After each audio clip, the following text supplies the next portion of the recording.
everybody. Welcome to the Fresh Jive podcast. We are now in episode 3. Joining me hosting is Amad again, and we have a special new guest, Mr. Hamza Kaiser. Hamza, welcome to the podcast. Thank you guys for having me. Of course. Hamza, do you want to give a quick introduction to the viewers about yourself? Me and Amad are getting into something new right now that we're going to talk about on the podcast. I've known you guys for a long time, been friends for a while. Yeah. Well, let's just jump right into it. Tell us about this new venture you guys are doing. So me and Amad, I think, have a really keen sense of like what's popping in fashion. I think. Yeah. Well, I mean, before we talk about that, let's talk about what introduced us to what brought us together, and then and the big thing that I want to say from the start is. Like Supreme, I probably discovered on my own. Cause I discovered on my own, but every brand after that I've discovered through Hamza. And pretty much the latest brand that we would say that he mentioned to me before anybody did was Hidden. And then how much Hidden do you see everywhere? Everybody, right? Yeah. It's like that's why I don't wear it anymore. Yeah. I mean, it's still tight, but. I mean, but what did we wear? We wear Hu Jung Hu, right? Yeah. And they're the guys who they didn't create Hidden, but they manufacture for them, to design for them, and stuff like that. So what would you call that scene? Is it like a hype culture scene? I mean, what's the name? What would be the name for that? Well, streetwear. Yeah. But now it's so blended, ambiguous. And that term is like can be used for like anything, like merch. Yeah. And you could wear that street for merch, anything to the nicest places or to regular places. Yeah. and you can't differentiate. And the cool part is you can't differentiate something that's like Balenciaga that's like $800 for a shirt, or something that's like you could get at Costco that might be like a polo or something, right? That just fits well and cool well. So now it's really different. Got it. So Hamza, seems like you're plugged in on all the latest brands. Do you any new up and coming brands that a lot of people don't know about that you want to share with the viewers? There's a few. I'd rather not mention them right now because I still want to wear them. So you're gonna keep it close to the chest, then you don't want it to blow up like that, then, or what? Right. No, just keep following what we're gonna do. I'm sure we're gonna post some. We might do a collab with a few of them. Yeah. Nice. Awesome. So collab with the name of the company is Ski Club Co. Yeah, Ski Club Co. So the goal. Let's talk about Ski Club Co. How did it come about? Like, what was the inspiration for that? The name, or just like the concept, what it is? Both. Let's first talk about the concept. How you guys came about, like, hey, this is something we want to do. Yeah, and me and Amad just, like I said, we love fashion. We're always like seeing cool stuff on people, like on Instagram and whatnot, especially with like Hidden and that whole scene. But we wanted to do something that like we like, and he's always told me, hey, Amad is the guy will call you at like 3 a.m. Or not 3 a.m., like 3 p.m. on a Tuesday. Hey, I had this crazy idea about this clothing line. 101 Arabian Nights. And they're all tight. Hey, Ahmad, by the way, sidebar, you know the idea that you said with the pricing when you like buy stuff and it goes up? Oh, yeah. You know that's being done right now by like a rapper for his merch? Please don't tell me. I swear. Please don't tell me. Wait, what's he doing exactly? So Ahmad had this idea of like a brand that like you would put out very limited pieces. Every time someone would buy a piece of this, I'm like spilling the beans. Oh, go for it. Anytime anybody would buy a piece, the price would go up. Ooh, that's a good idea. So my thing was, okay, how do you keep something exclusive? Yeah. But yet still have it available for the masses, right? And also reward your early buyers. And so how much of an increment would the price increase? So it starts with $1. Every time a shirt sells, it goes up $1. Oh, okay. So basically it's that's shopping the way. Ahmad, that's a fantastic idea. How come you didn't jump on that? He told, and the thing is like, he has great ideas, but the execution is very hard with what he's currently doing. I know, Ahmad, you got your hands in a lot of things. No, we're focused. I mean, that's the thing. It's focused, right? So like as many ideas I have, I jot them down. I tell people that close to me, and sharing those ideas are enough for me to like, you know, to get over it, just because I know like I'm focusing on my current projects, which is basically my stores, and my beef jerky brands, right? But I mean, how doesn't it like just like, kill you inside when you see your idea being done by somebody else like much later when you thought of it already? I love it. It validates me. Oh my God. Like future ideas, right? It'll validate. Early on, I can't tell you, it used to frustrate me, but now it validates me that I'm on the right track. And not bragging, again, there's some ideas, like for example, that I could think of but never be able to do, right? Like it's also, but the fact that somebody did it, or that had the means to do it and actually execute it, I was like, oh shit, like it actually validates me. I thought of you right away when I saw that. You know, I was like, wow, Ahmad already said like to do this. You know, and so this rapper that's doing it right now, is he doing with multiple products, or he just has like one line? No, it's like just t-shirts. One t-shirt. Like no, it's like a couple t-shirts, and it's like very artistic pieces. And like the price went to like hundreds of dollars for just a t-shirt, and then people just, you know, wrote about it and just went viral. And he's getting applauded for that. Yeah, it's like cool idea. Fuck. You know, it's a cool thing to have those ideas, right? And then exactly executing on them. But I kid you not, I was already thinking about doing this for Ski Club. Like for the optimization, how we're actually gonna when we do start selling, just the stuff that we will be creating, we are gonna be doing that method, and it just requires a custom website pretty much. But yeah, man, I mean, okay, so Ski Club, you guys, so tell me how it became, hey, let's form a company. I mean, you guys both have this passion in terms of streetwear and all of that, and you guys have all these ideas to do with different brands and whatnot. How did that evolve into, hey, let's start a company together and let's do it? Well, you know, Ahmad knows, like, he has a big network right now. So he had a client that he's helping launch a project for. And we're thinking about cool merch ideas and what to do. And I was like, hey, why don't we just officially put something out under a brand, just to like legitimize everything. And then it's a good opportunity to do it because of the client, you know, being legit. And And this is for Big Boy and Strength Cartel, right? That was the official first one, right? That was the official first one. Yeah. So wait, before we get into that, how do you guys come up with the name Ski Club? It was Hamza who came up with it. What was the inspiration behind it, Hamza? Just I know what it is. So I got the inspiration for what our potential logo could be, and we had a mountain on there, right?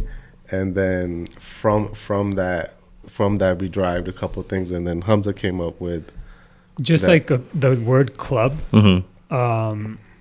You can associate that with just like being a part of something, you know, and then like ski is just like rich people ski, you know. So like, and like being a part of a ski club, like who has time to do that? Only rich people. Kind of like an exclusive type of thing too, right? Yeah, exactly. So just we're not gonna really focus on only like ski theme or anything like that. Just the name, is Ski Club Co. But that's exactly how it came up. Yeah. Awesome. Okay, so you guys got the name, got the concept. Talk to me about that first project that you guys did with Strength Cartel. Yeah, so pretty much Strength Cartel, if people that don't know, Big Boy, huge in the weightlifting world, #1 rep for Monster, huge community with his own brand of nutritional.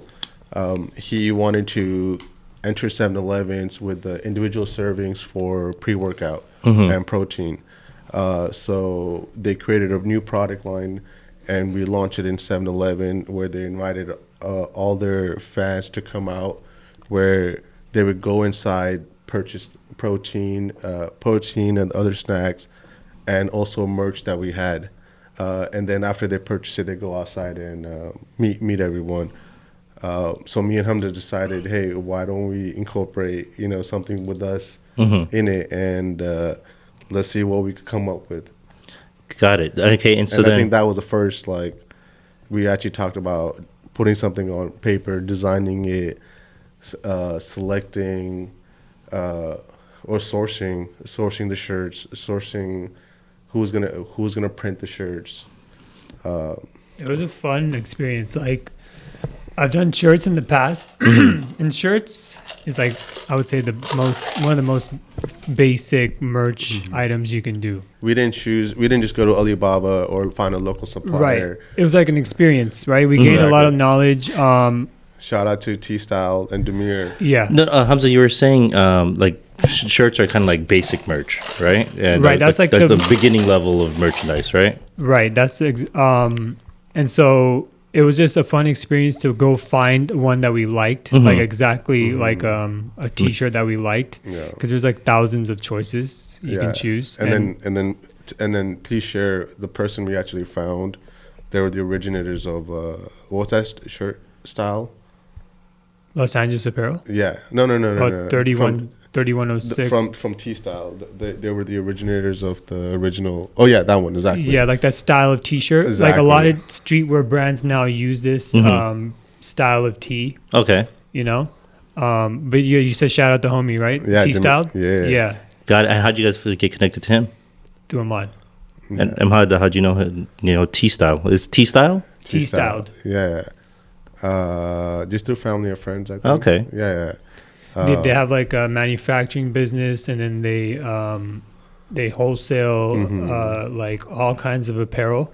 Yeah, they're very local. Yeah, we visited their warehouse. We visited the showroom. Yeah, got to touch and feel. Like Hamza was saying, basic as a shirt is, we saw 30 different types of shirts. Yeah, different cuts, all different ounces. and different material. Different materials for like embroidery, excuse me, and then like for screen print and whatnot. So like I said, the experience of just doing it was just cool to know, like, hey, next time we could do this for this. Because like now we know, because now you can do DTG. It's like direct to garment. So you could print any amount of color on a T-shirt, right? And it doesn't change the cost at all? Right. Oh, that's great. Yeah, exactly. Yeah. And then so now you guys are experienced with that, right? In terms of like the weight. For that order, which was also cool because we went to the printer and saw exactly how they were making the screens and how they were actually printing them and stuff like that. So then when you guys started getting this merch together for Strength Cartel, did you guys collaborate with them as far as designing goes? How did that work? Yeah, we didn't. We had to ask permission to use. We had to ask permission to use their logo, so we did have to do that, and then we did have to clear the final design for the T-shirt that we came up with. And the only reason they cleared it was because they really like Amad and working with him. They even said, hey, like, we don't really clear merch for anybody. We've never done that before. Oh, really? So I think that was like one of the first time. Yeah. Right. Yeah. So even though we're making merch, we're trying to be trying to do new things, right, and really partner with people that are in the game and know what they're doing. For example, yes, like we work with them, but they have a huge audience that saw our work, and then a few people actually bought it inside too, and then a couple like also and people that one thing that we didn't mention is the reason why we kind of decided to like, hey, let's put our passion for this. And the next step is we met Hu Jung-Hu at their offices. And these are the people that manufactured a few things for Hidden and designed a few things for Hidden. And currently the main person, what's Jung? What's his name? Jung. He's the lead designer for Star Trek, which is owned by Pharrell. Okay. Right. He's a creative director. Oh, awesome. Yeah, he's like killing it, man. Like, hey, shout out Amad for putting that meeting together. Nice. Because it was very inspirational for me just to go, because I had been following Hidden, and like, and then I always knew like, someone local in LA is manufacturing their stuff. And so besides Hidden, I followed a few other like YouTubers that do really well, and they also made their merch. I think, and so Ahmad, shout out, dude. That meeting was inspirational. Just to be there and be Yeah. like, yo, like shake his hand, and be like, yo, I know who you are. Like, Yeah. I know the meetings you've been in. Yeah. Like, you know. And then to see their operation, how their how their team is ran, and like, and again, they're doing crazy things than us at many levels above.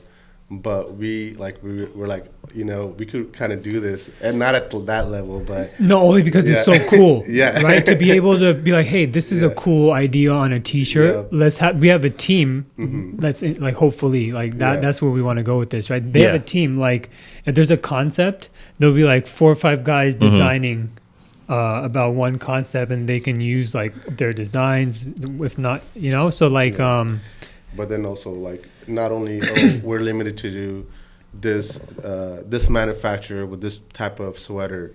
No, they cut and sew. Their sweaters are built different, sewn different, they fit different, they look different.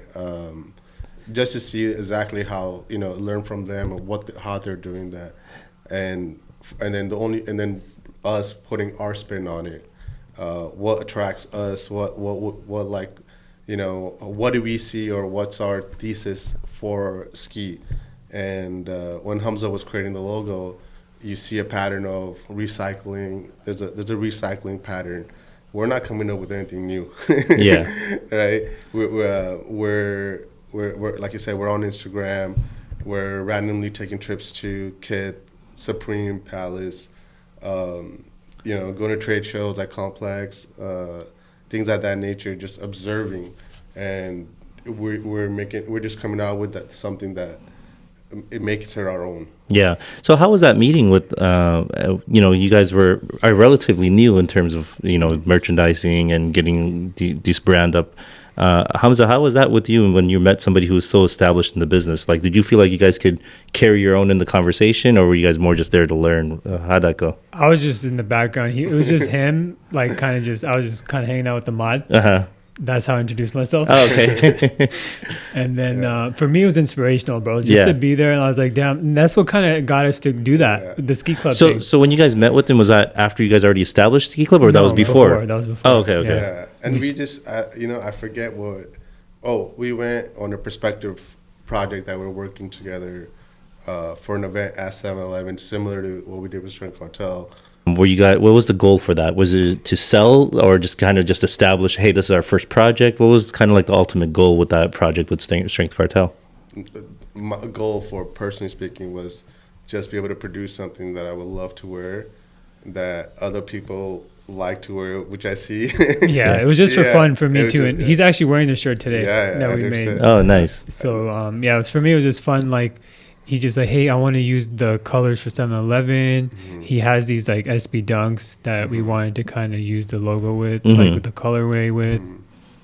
Yeah, no, absolutely. So then, all right, so you guys have that one project under your belts. But then we incorporated Placentia in the back. Oh, yeah, the design. I think can you throw up like pictures? Yeah. On the back, we had store. Shout out Car Trackers. Yeah. We had an SLR which we incorporated the design. The SLR showed up. Exactly. So, like I said, we talked about what will look cool. Where to position the logos.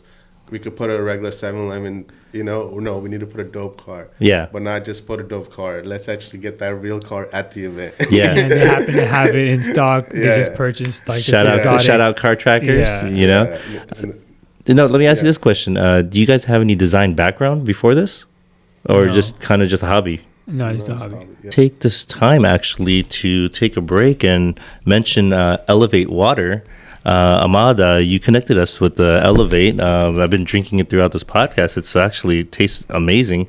And I'm a big Kirkland water fan. I drink pretty much exclusive Kirkland, and this is actually up there with Kirkland, I would say. pH 9.5. Elevate, owned by Rigo and Gudrit, good friends of mine. I need some of this in the shop, bro. Oh, 100%. Cool thing, what they're doing is they're in C-stores, grocery stores, SpaceX facility. Just in California, or are they beyond? They're in Vegas. They're in Arizona, a couple other places. Cool thing they're doing is they're branding with different companies and restaurants. Okay. So for this particular one, they're branded with the Gyms Fitness 19. So every Fitness 19, you guys will see their water instead of Dasani or another brand. And the reason they're doing it, they co-brand the water as well. Another thing they're doing is they teamed up with Mr. Tempo, who owns a bunch of restaurants, and they exclusively sell Mr. Tempo / Elevate water in there. And then I just want to thank them for sponsoring this episode. Yeah, man. No, appreciate Elevate. They provided us a case of water. It tastes really good. It tastes delicious. And I'm a stickler. Like, yeah. What's your water of choice? Well, at home we have this machine, and it's like purified. Mm-hmm. But water. if you were to purchase bottled water, I try not to, because it's not a regular Arrowhead machine. I can't think of the process right now, but it's amazing. It's by Kowei. Oh, okay. Yeah, it's like a Korean brand. Mm-hmm. It's called reverse Osmosis. Yes. Yeah. Exactly. Ahmad, what's your water brand of choice? Mine, I love Core. That tastes really crisp. No, everywhere I travel, bro, I have a water bottle with me. Oh, Yeah. because you have that reverse Exactly. osmosis So, water. Yeah, From, I'm in the market to buy like one of those huge hydro flasks. Yeah. Like a 100-gallon one if I Oof. can, or Yeah. something. Yeah. Yeah. Me got a huge one. But I can't do plastic. I need like steel or. Costco always has. I have I think a 32-ounce one from there. Yeah, like you don't want to be consuming microplastics.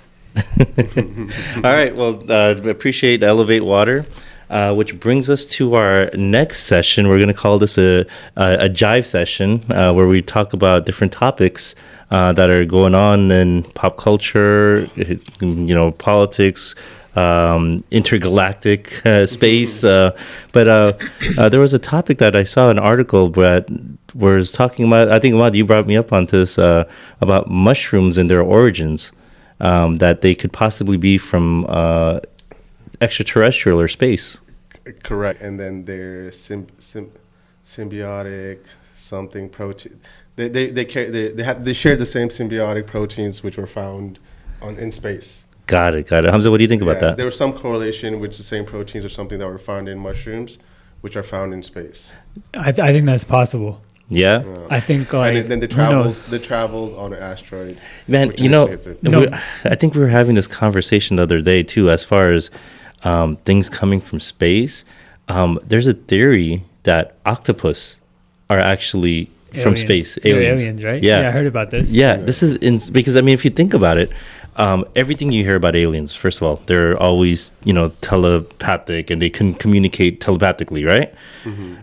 Octopus, just by mere thought, can change the color of their skin and texture right away. If they put their paw over something, it changes colors right away, all in an instant. Bro, right? I sit there and watch these videos all the time. Yeah. Have you seen this documentary called The Octopus Teacher? No. It's on Netflix. I haven't seen it, but I know what you're talking about. You should watch that tonight. Why? What's the takeaway from that? I don't want to ruin it for you. No, it teaches you many life lessons. Uh-huh. But it's about a guy that goes diving into this one specific spot. Uh-huh. And he befriends an octopus in real life. Mm-hmm. And this octopus kind of comes and plays with him every time he goes to dive. Okay. And it's there's a bigger story, like a lesson to be learned. But honestly, it's one of the best documentaries that I've watched. And it taught me a life lesson. Amazing. Yeah, that it really resonated with me. What's that life lesson? Let's share it for the viewers. No, I'd rather not. Really? Yeah, no, I'd rather not. You guys should go and give them a view. Yeah. You could go support. Absolutely. I know, honestly, somebody else mentioned that exact same documentary to me just past week, so I think I'm definitely going to watch it. But like you said, they're amazing creatures. They're very smart. I could sit there and watch them just float around and change colors. Yeah. Like them insane avoiding alien. prey, them camouflaging with the rocks, the sand. I mean, and the crazy part them is changing into shapes to mimic other creatures. Yeah. Right. It's like the list could go on and on, and the reason why they're saying is that they could potentially survive in space. Yeah, I mean, and think about it. Look at their head shape. I mean, just on the very simplistic term. I mean, every depiction of aliens that we have is these huge heads, right? Yeah. I mean, octopus have almost a similar head shape as that. You know? Yeah. There's also like that alien movie that I think Arrival. Arrival, yes. Yeah, Yeah. they are like They're like almost octopus type right? type. They're not octopus, but they look like They have octopus, kind of tentacles like and tentacles. stuff, Yep, yeah. yeah. So yeah, man. I mean, but going back to your theory that you said that mushrooms came from space, but like what kind of mushrooms, bro? There's so many species. Well, I mean, on top of that, I mean, and like mycelium. yeah, I mean, and so, I mean, fungus. people say mushrooms are a form of a psychedelic too, right? There's a certain strain of mushroom that contain a psychedelic compound called psilocybin. Yeah, but I mean, how is that? I mean, again, I don't know the science behind it. How is that possible that a mushroom can create such a psychedelic effect on people? Oh no, it's the chemical found in the species. It's called psilocybin. Mm-hmm. And the way it hits the receptors in your brain. And it's not in other mushrooms. It's just only in that species. In some particular. No, mushrooms. okay. So there's different types of species of mushrooms that have this like chemical in them. lion's mane. No, that's a legal non-psychedelic mushroom. Really? Lion's mane? Yeah. Yeah, it's called an adaptogenic mushroom. Trust me, bro. Like me and Meryl have been eating those and getting high off it. no, lion's mane is just an adaptogenic mushroom. It's not psychedelic. What's the one that looks like it's red and it has the white dots? There's a lot. There's like Amanita muscaria. Yeah. There's like a bunch, but those are poisons. Like, and they make you trip. Yeah. I don't know, but like just like again, just mushrooms. I'm curious. Like, I mean, how did it get discovered? Right? Like the first person to just randomly eat a mushroom and then they just got. Oh, okay. So going back to this theory. Okay, so there's a theory called the stoned ape theory. Have you guys heard of this? No. Tell us more about it. No. So the stoned ape theory pretty much says the way that humans evolved was through primates over time consuming psilocybin mushrooms. Oh, okay. And they formed, because they live in societies as well. So over time, because they grazed, okay, in like grazing lands, there's a bunch of shit everywhere. Yeah. And mushrooms grow from out of shit, right? Some Okay. of them, like Cow psilocybin, dung. cow dung, Yeah. right? So then the theory is these primates consumed these mushrooms and over time created societies, created leadership, hierarchy within their groups. And because that chemical, that particular chemical is supposed to enhance your brain activity, connect. I can go That's down the list how good. No, I'm sorry, I shouldn't say how good. I shouldn't promote it, but there's scientific proof on what psilocybin does for the brain, especially if you have like issues, right? But PTSD. other than that, it can enhance, Yeah. like Amad said. I mean, and if that theory about the stoned ape theory is true, it essentially evolved civilization, right? Bro, imagine thousands of years over time. Yeah. Of primates doing this, okay? And like when you eat enough mushrooms, you have these crazy like a psychedelic. I've never had one like a psychedelic experience or a spiritual experience off of mushrooms. But again, So, I mean, think about it this way. I mean, but imagine. what about? I apologize. Again, that could be true, but wouldn't it work the same way for reindeers? Because there's a tale about where basically the story of Santa Claus came from. Is basically reindeers would eat these mushrooms and they would trip off the mushrooms, and then the locals would drink the urine to get high. And I'll share the article. But what the hell does this have to do with I have no. humans evolving? That's what No, we're talking because about. then you would think that why Wait, would the that's the reindeers story. evolve? Wait, then? that's the there's- no, no, story of what I- Santa Claus Oh yeah, and his reindeer. yes, and then yes, but before that, what I meant to say is, but wouldn't you think if the reindeers who are prone to eat these two, would like over time they would develop as well? Hey, so the stoned ape theory is also shout out Terrence McKenna. He's the founder of this theory. Okay, I just wanted to make sure. Oh, okay, let's give him the credit. You know, Yeah. no, appreciate that. But what's it called? One thing to think about too, though, is okay. We always talk about alien life form and extraterrestrials, right? How advanced they are, right? And if mushrooms or fungus originate in space, I mean, is there a connection? Because, like you said, the stoned ape theory, these primates took all these mushrooms. Imagine if extraterrestrials have been taking it for millions of years. That's why they're so far advanced than us, right?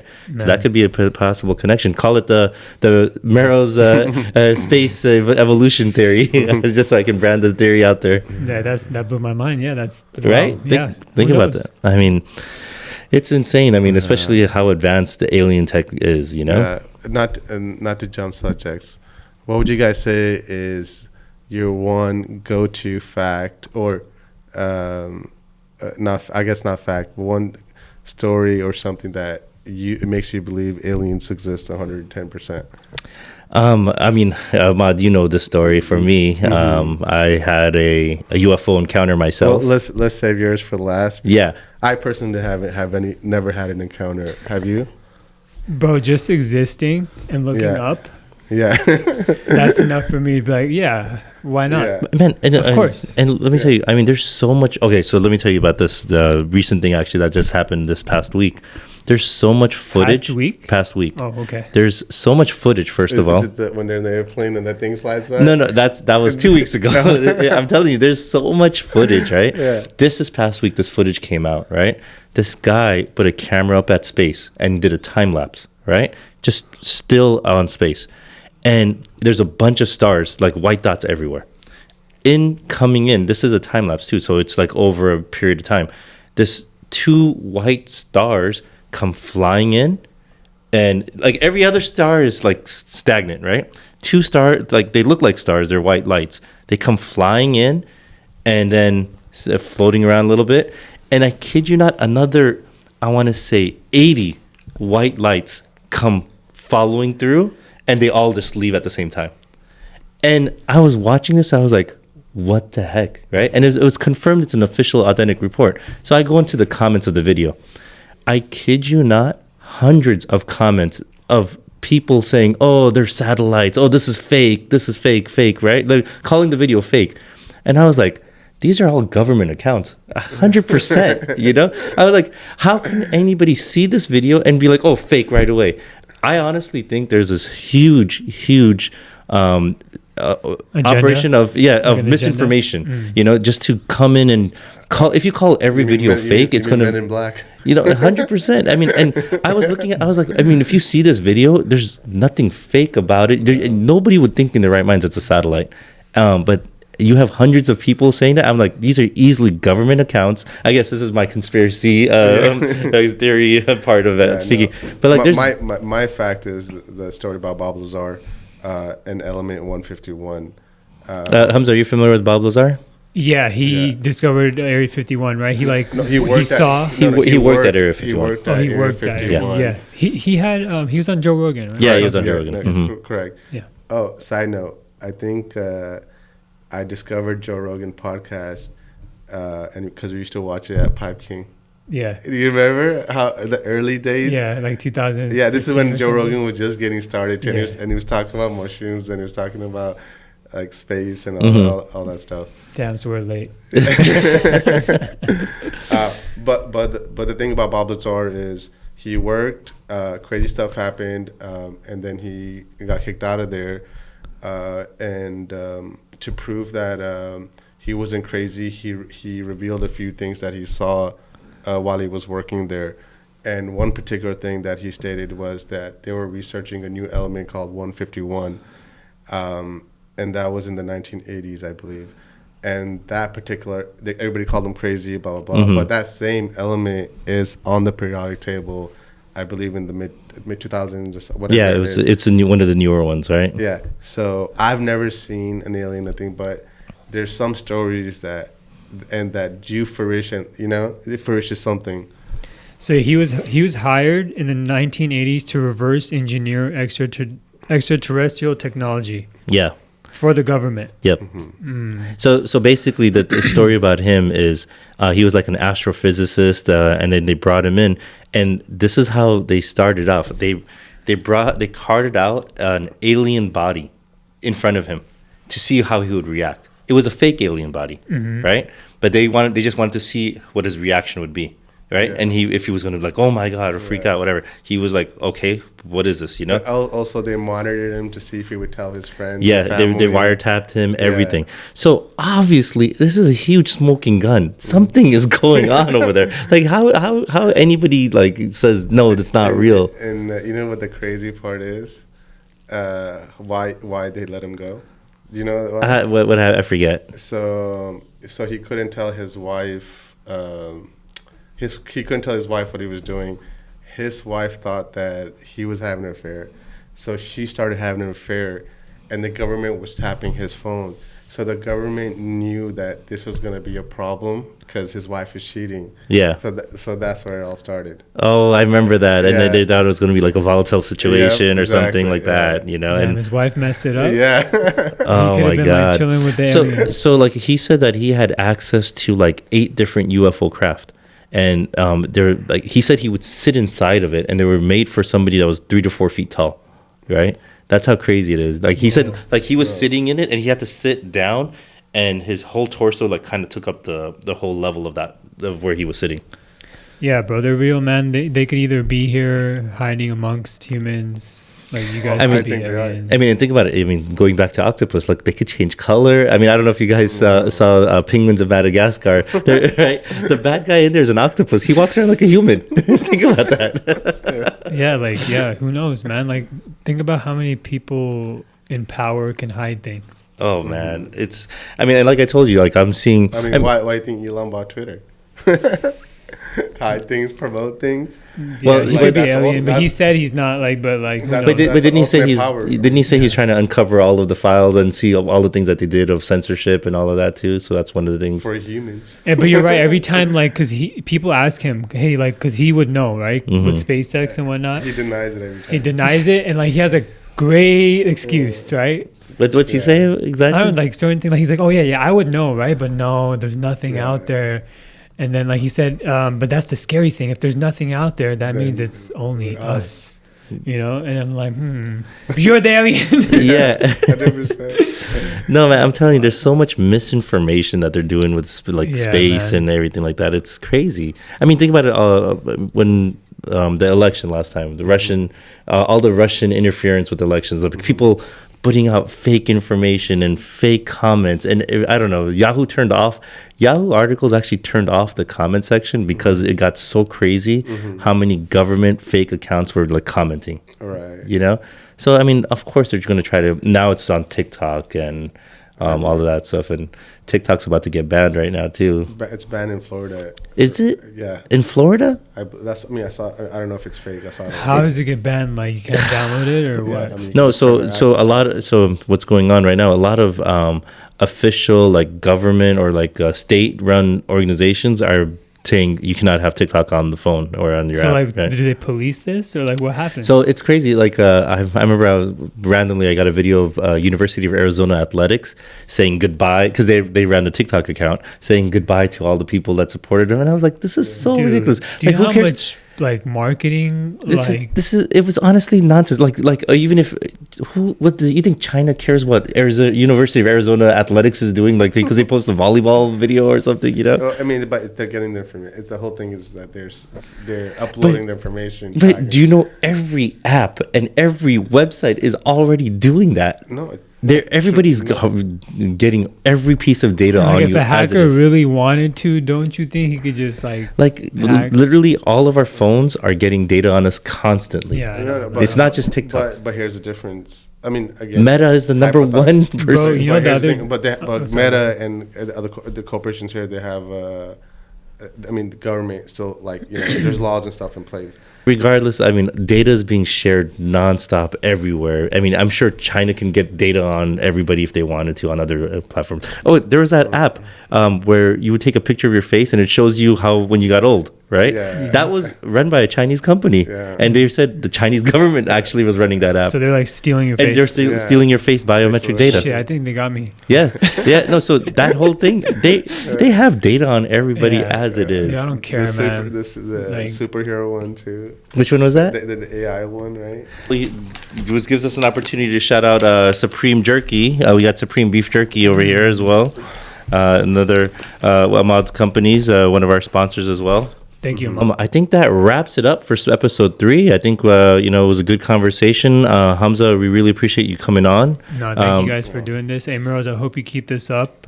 I definitely want to see this. Yeah, man. No, honestly, like we mentioned in some of the previous episodes, this has been a fun passion project for me. Hamza, we'd love to have you come back on and just to, talk about whatever topics that are going on in the week. I mean, for us to just kind of have this dialogue and just talk about whatever's going on. Sure. I would love to be out here. Yeah. Perfect. All right. Thanks, everybody. Thank you.